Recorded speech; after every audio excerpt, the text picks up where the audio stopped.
Ada sebuah desa terpencil di lereng Gunung Halimun, namanya Desa Sirnagalih. Desa ini tak ada di Google Maps. Akses masuk hanya lewat jalan tanah yang hanya muat satu motor. Dan harus melewati 3 jembatan kayu yang sudah hampir rubuh. Tidak ada listrik PLN, tidak ada sinyal. Tapi ada satu larangan yang selalu dipegang oleh warga, jangan pernah sentuh tanah. Di petak 7. Petak 7 adalah lahan kosong di tengah-tengah ladang penduduk.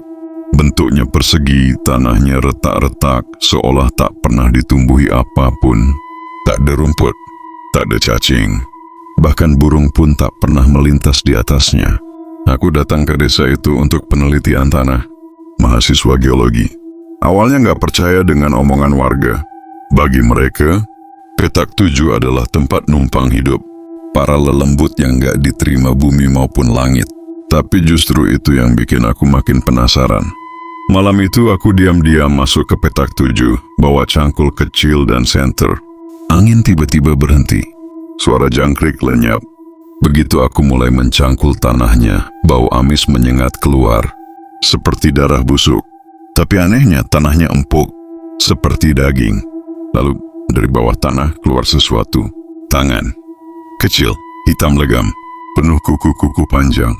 Dia mencengkeram cangkulku, lalu suara berbisik masuk langsung ke telinga kiriku.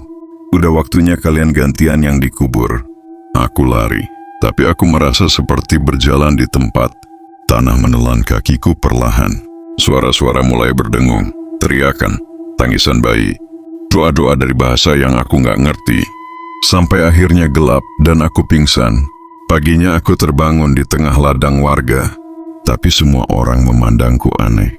Salah satu tetua desa, Pak Raji, menatapku dengan ketakutan. Kamu bukan kamu lagi, katanya. Aku lihat ke cermin. Wajahku sama. Tapi mataku hitam pekat, tak ada putihnya. Sejak saat itu, aku tak bisa lagi tidur malam. Setiap jam 2.17 dini hari, aku melihat tubuhku sendiri berjalan keluar dari rumah. Tubuhku yang satunya, dengan pakaian yang sama, dengan luka di kaki kiri, karena aku pernah jatuh saat kecil. Tapi aku tahu itu bukan aku. Dia berjalan ke petak 7 dan menanamkan sesuatu di sana. Seminggu kemudian, satu persatu warga desa mulai hilang. Tak ditemukan mayat, hanya bekas tanah segar yang tergali di pinggir petak 7. Aku mencoba keluar dari desa itu, tapi jalan keluar selalu berubah arah. Aku naik motor, tapi setiap kali aku kira sudah mendekati jalan aspal, aku kembali ke depan rumah Pak Raji, seperti desa ini melingkar atau menelanku hidup-hidup. Lalu malam terakhir, aku melihat puluhan tubuh keluar dari tanah petak 7. Mereka semua memakai wajahku dengan ekspresi berbeda-beda. Marah, menangis, tertawa, kosong, kecewa. Salah satunya berkata, kamu cuma satu dari ribuan. Gak ada yang keluar dari tempat ini. Cuma ganti giliran. Sekarang, giliranmu jadi bagian tanah. Dan sekarang aku di sini, di dalam. Menyatu dengan tanah yang tidak akan pernah subur. Tidak akan pernah mati.